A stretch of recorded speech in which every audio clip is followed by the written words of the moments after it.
Querido público de la Octava y Radio Centro, este domingo 2 de junio, como ya ustedes lo saben, fueron las elecciones presidenciales y los grandes ganadores fueron Morena y sus aliados, PT y Partido Verde. Claudia Sheinbaum ganó la presidencia con más ventaja de la que el propio López Obrador tuvo en 2018, 5 millones votos de más. Morena gana 7 de 9 gubernaturas, al parecer. Está en disputa Jalisco, pero bueno, gobernaría Morena alrededor de 24 estados o quizás 25. Es un resultado abrumador que muchos no esperábamos. Yo no esperaba eso que parece ser que sería una mayoría calificada en el Congreso, Cámara de Diputados y tal vez también en el Senado. Pero bueno, para conversar sobre el tema, tenemos hoy como invitado en el octágono a Mario Delgado, a quien le agradezco mucho, el presidente nacional de Morena. Mario, gracias por estar en este espacio una vez más. Déjame ir a la primera pregunta. La oposición ha Hola, dicho... Hernán. Gracias por la Saludos, Mario. invitación. La oposición ha anunciado que van a impugnar la elección. 80% de las casillas, dijo Xóchitl Gálvez. Marco Cortés también salió a cuestionar los resultados, a hablar de una elección de Estado. ¿Qué está pasando? Pareciera extraño que esta oposición que salía a las calles a defender el INE, ahora está cuestionando al propio INE, ¿o cómo interpretar esto, Mario? Pues nada, yo creo que en un acto de congruencia y fieles a su doctrina verdadera, que es la hipocresía, primero te recuerdo, Hernán, que salieron el domingo a declararse ganadores. Y cuando los datos oficiales hicieron que se les cayera el teatrito, salieron a reconocer los resultados. Incluso a mí me tocó estar presente cuando Claudia Sheinbaum recibe la llamada de Xóchitl Gálvez aceptando los resultados. Pero se ve que le jalaron las orejas y su patrón Claudio X la regresa al otro día a su narrativa de mentiras. Ya lo habíamos advertido, Hernán. La oposición iba por la impugnación porque están derrotados por la vía electoral. Van a tratar de robarnos en la mesa de los tribunales lo que no pudieron ganarnos en las urnas. Y no han entendido nada, Hernán, del mensaje del pueblo de México de este domingo. Es más, no han entendido nada desde julio del 2018, cuando inició una auténtica revolución pacífica y democrática y una revolución sobre todo de las conciencias que tuvo una confirmación este 2 de junio pasado. Claro. Mario, A mí, yo nada más quisiera decir algo. Me parece que los resultados del 2 de junio, además de avalar el proyecto de la Cuarta Transformación y la candidatura de Claudia Sheinbaum, también es pues es una lección a una campaña basada en calumnias, en guerras sucias y mentiras. El pueblo dijo, a mí no me engañas. ok. Y no le compró sus Entonces mentiras. el INE sí funciona, Mario, No sé, depende. porque ya no me queda ¿Qué claro día la me postura, si preguntas? funciona, no Era el funciona. INE no se Los que toca, antes ¿no? decían que no funcionaba, ahora dicen que sí. El Los que INE no decían se que no, toca y ahora lo ahora lo cuestionan. manosean, ¿o cómo es? Pues está todo muy raro, Mira, ¿no? pues, es la contradicción permanente, porque en el fondo actúan pensando que el pueblo es tonto, pensando que lo pueden engañar, pensando que la gente les va a creer sus mentiras, su racismo, su clasismo, su profundo desprecio al pueblo de México los hace llevar a que actúen de esta manera. Bueno, la señora del PRIAN se declara líder de una resistencia el mismo día que pide su reincorporación al Senado para seguir cobrando. O sea, Sí. son una bola de contradicciones permanentes. Se dicen que van a luchar por la democracia, pero rechazan el mandato de más de 60 millones de mexicanos, donde 35 dijeron queremos que siga la cuarta transformación con Claudia Sheinbaum. Entonces, ¿de qué democracia hablan? Ok, ¿De una Mario, pero democracia que solo ellos decidan o qué? ustedes también están impugnando a algunas de los procesos. Por ejemplo, el de Jalisco, donde la distancia es muy corta. Digamos que aquí pareciera que los no favorecidos impugnan el resultado, ¿o de qué va No, esto? a ver, nosotros no estamos diciendo que hay fraude electoral.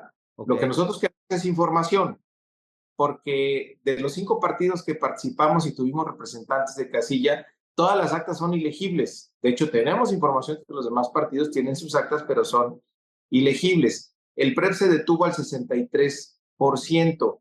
Falta más de 1 millón de votos por contabilizarse. Entonces, está claro que en este caso el PREP de Jalisco no da información suficiente para poder asegurar que hay un ganador o una ganadora. Lo que nosotros queremos es información y el día de hoy se ha tenido los recuentos en los distritos y aquí va a tener que resolverse acta por acta, casilla por casilla, para tener seguridad de que la voluntad del pueblo de Jalisco está siendo respetada. No ¿qué es lo podría mismo el pasar en que Jalisco? ¿Qué podría pasar en Jalisco? ¿Ustedes creen que Mira, te voy a ganaron? decir datos. Se ganaron 15 distritos federales de 20. Se ganaron 14 distritos locales de 20. Se ganaron la mitad de las presidencias municipales. Se arrasó en el Senado de la República y se arrasó en la presidencia de la República. Entonces, pues parece difícil creer que se haya perdido la gobernatura. ¿Por qué se detuvo el PREP al 63%? O sea, ¿cómo es Sí. posible que a nivel nacional se tenga el recuento, se tenga en el PREP pues toda la información de tantas casillas y aquí en Guadalajara no se pudo, en Jalisco no se pudo, perdón, todo Jalisco. ¿Qué me dices de la Queremos Ciudad de México? información y transparencia. ¿Qué me dices de la Ciudad de México, Mario? 12 puntos de diferencia. Entiendo que quedó ya el resultado entre Clara Brugada y Santiago Tabuada. ¿Eso quiere decir entonces que ese sector al interior de Morena que pensaba que tenía que ser un candidato y no la candidata que fue, porque si no se iba a perder la ciudad, estaban equivocados? No puedes saberlo, o sea, eso ya no. O sea, ese es un supuesto bastante sofisticado. Ya Hernán. especulaciones. Creo que es una especulación. Me parece que bueno, teníamos mediciones. Desde mi punto de vista, la ciudad nunca estuvo en riesgo. Nunca. Sí nos faltaba mucha organización respecto del 2021. Y mira, una vez que nos organizamos, los resultados son contundentes y rescatamos alcaldías que se habían perdido, como Tlalpan, como Azcapotzalco, como Álvaro Obregón, y pues nuevamente está muy consolidado nuestro movimiento y es la gran virtud además que tuvo Clara Brugada, haber convocado a todas las fuerzas progresistas en la Ciudad de México para tener este resultado. ¿Fue la fuerza del obradorismo o fueron los gobiernos de Morena? Porque, por ejemplo, a muchos analistas les llama la atención Veracruz o Morelos, donde los gobernadores, actuales no están muy bien evaluados, donde en Veracruz hubo una campaña fuerte en contra de Rocío Nale con muchos escándalos, presuntos casos de corrupción, y aún así en Morelos ganan por 18 puntos, en Veracruz ganan por 28. ¿Es la fuerza del obradorismo la que el factor decisivo en esta elección? ¿O qué fue? ¿Cómo ganar con la presidencia con 35 millones de votos? Yo creo que es una combinación, Hernán, primero del obradorismo, por supuesto que hay una gran fortaleza de nuestro presidente Andrés Manuel López Obrador, de los resultados de gobierno que lo ven en la realidad. Por eso, por más que metan hashtag, Hernán, pues no va a cambiar la opinión de la gente de lo que pasa en su casa, en su hogar, con los adultos mayores, con los niños, las niñas que tienen becas, con los jóvenes, con las personas de discapacidad, con el trabajador que ha visto incrementado más del doble su poder adquisitivo real, con los 22 millones de empleos formales, con que no hemos tenido aumento de impuestos, no has tenido gasolinazos, no tienes unas finanzas públicas que estén poniendo en riesgo el balance de nuestra economía. Pues eso, los datos reales frente a una campaña que piensan que con un hashtag pueden ganar las elecciones. Las elecciones se ganan con votos, no con bots. La otra, segundo factor, pues una candidata que logró convencer. O sea, no todo es López Obrador. Hay una aportación muy importante del perfil de Claudia Sheinbaum, de la forma en cómo se comunicó con el pueblo de México, la experiencia que trae de gobierno de la ciudad y de la propuesta que le hizo al país de continuar la cuarta transformación, esta continuidad con cambio. Entonces son varios factores que decidieron que el pueblo de México siguiera apoyando este proyecto. Claro. Mario, una de las críticas que le han hecho a Morena como partido crecientemente, a ti como dirigente del movimiento, es de pronto el excesivo pragmatismo, criticado a veces por la gente más de izquierda del partido o que se identifica más como de izquierda. En esta elección hubo candidaturas que a muchos les generaron ruido. Por ejemplo, la del Murat, el ex gobernador de Oaxaca, la de Carlos Lomelí, la de Pedro Aces, la presencia de Manuel Velasco, Hugo Eric Flores del PES, en fin, varias de las, el hijo de Luis Miranda, por ejemplo. Yo te diría también que me hizo bastante ruido la candidatura por el PBM del hijo de Julio Scherer, pero bueno, esa ahora sí que no es de Morena. Pero digamos, visto a la distancia, vista esta fuerza del obradorismo, ¿era necesario recurrir a tal nivel de pragmatismo Mira, para primero, ganar? Hernán, esto es un movimiento que busca, más que el objetivo electoral, la regeneración de la vida pública del país. Y viéndolo a una gran distancia, y esta reflexión la hace el presidente en su libro Gracias, ¿qué está pasando en el país? ¿Qué momento histórico estamos viviendo? Se está viviendo la conformación de dos grandes bloques, el bloque progresista y el bloque conservador. Para que nuestro país siga transitando por la ruta de la transformación, tenemos que asegurarnos que el bloque progresista sea mayor, sea mayoritario sobre el bloque conservador. Entonces, tienes que ir agrupando a todas las fuerzas progresistas, a quienes quieran participar en este proyecto y comprometerlos Pero además con el... Murat no es una fuerza progresista, ni el No, hijo de Luis y Miranda. quien quiere sumarse, apegándose y aceptando los principios, valores y el proyecto de la cuarta transformación, lo que genere coincidencias. Ahora, eh, me dice Murat, hablemos en términos más generales del PRI. Pues imagínate la base priista, que sus dirigentes se ponen al servicio de la derecha más corrupta. Por supuesto que no generan coincidencias, no generan simpatías, y sí con un gobierno que pone por delante a los que más necesitan. Tenemos nuevos derechos sociales, hay más coincidencia con lo que fue en algún momento el ideal de la Revolución Mexicana. Yo te diría que el nacionalismo revolucionario que predominó, esa ideología dominante durante muchos años en nuestro país, está siendo sustituida por el humanismo mexicano de López Obrador. Entonces, si queremos que nuestro país siga transformando, pues tenemos que ser mayoría, Hernán. Y hoy, pues ahí están los resultados. Mayoría calificada en la Cámara de Diputados, y estamos a nada de tenerla en el Senado de la República. ¿Qué va a tener como consecuencia? Pues que se profundice la transformación en México. Entonces no podemos quedarnos en estos detallitos. Obviamente la incorporación de estos perfiles no van a cambiar nuestro proyecto. Ni Murat, Ojalá no. ni todos los que digan van a llegar y decir, no, entonces ahora cambiamos la ideología, cambiamos los principios, cambiamos los boletos, cambiamos el proyecto. No, ellos se suman a un gran proyecto transformador. Y ahí están los resultados en la vía electoral. Vieron la luz de alguna manera, Alejandra del Moral, José Murat, digamos como que Mira, a cambiaron ver, de repente. Hernán, criticado lo de Alejandra del Moral.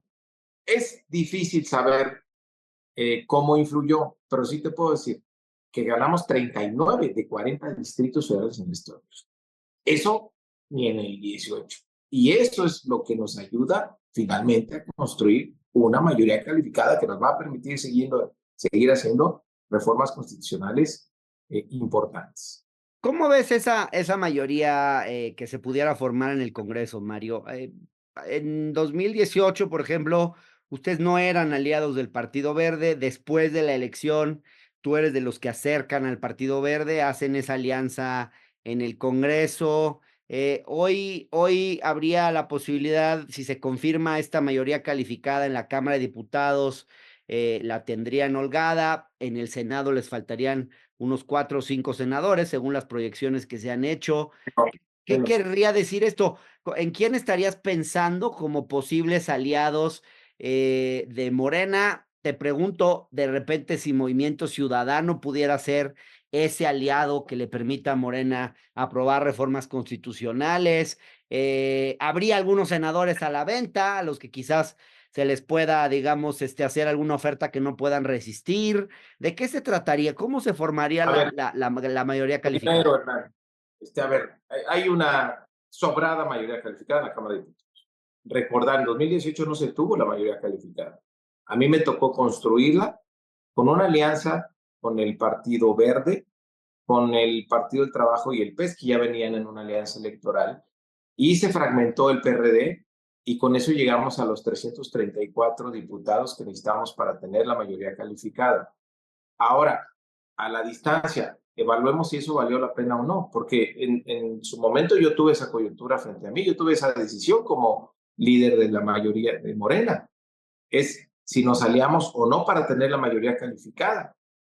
Y mi reflexión es, durante muchos años hemos ganado los debates, nos toca ahora ganar las votaciones para poder hacer las reformas que transformen al país. Y si no hubiéramos tenido esa mayoría, pues tal vez no estaríamos hablando aquí de una cuarta transformación con los resultados que tenemos ahora, porque no tendríamos reformas. Ahí está, la reforma constitucional incluso a la de los nuevos derechos sociales se opuso el PREAN en las votaciones, les ganamos porque tuvimos los números para impulsarlas. Entonces creo que valió la pena. Ahora, ¿a cambio de qué? ¿Se desvirtuó el proyecto por haber hecho una alianza con el Partido Verde? No, al contrario, lo sumamos lo que fue originalmente una alianza legislativa a una alianza electoral. ¿A Y quién te ahí está. imaginas, Mario, como el aliado estratégico o privilegiado No, de Morena? a ver, no. A ver, números.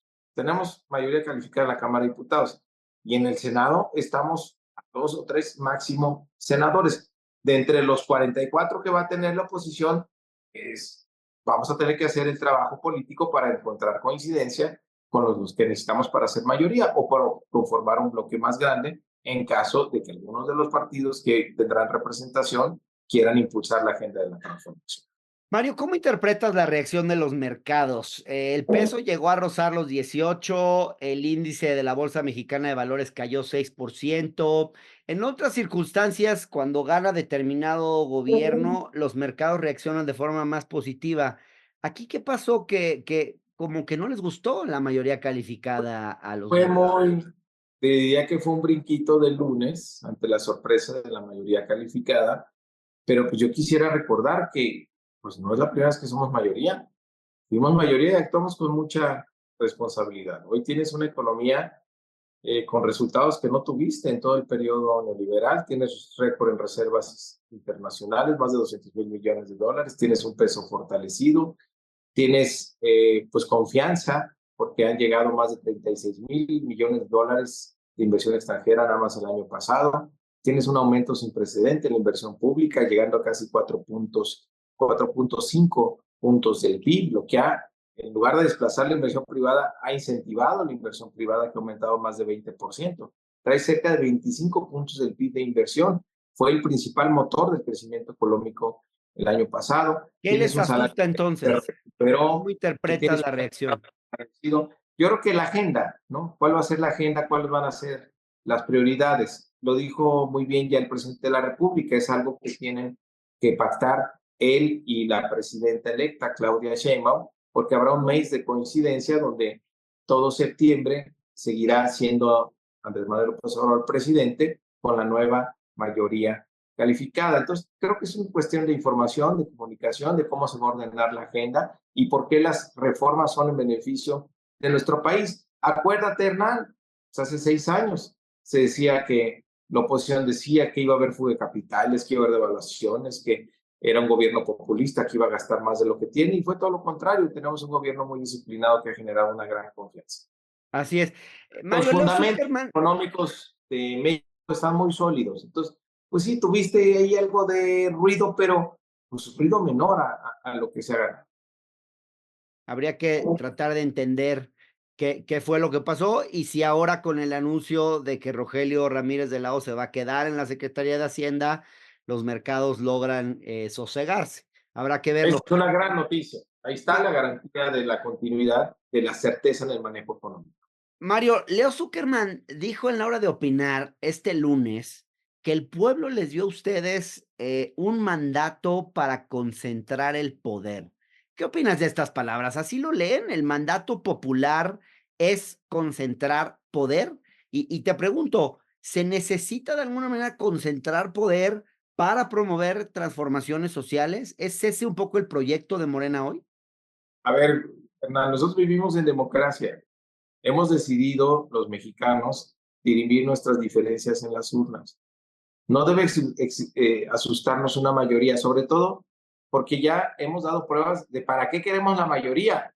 Tienes nuevos derechos sociales, la corrupción es un delito grave, el presidente ya no tiene la facultad de condonar impuestos, tampoco tiene fuero. Tenemos una nueva artículo tercero constitucional, una reforma educativa, recuperaste la soberanía energética, tienes ahora un salario que ha recuperado su poder adquisitivo. Eso es lo que hemos hecho nosotros con la mayoría. Asusta la mayoría, o qué hicieron con la mayoría en gobiernos anteriores cuando la tenía el PRIAN.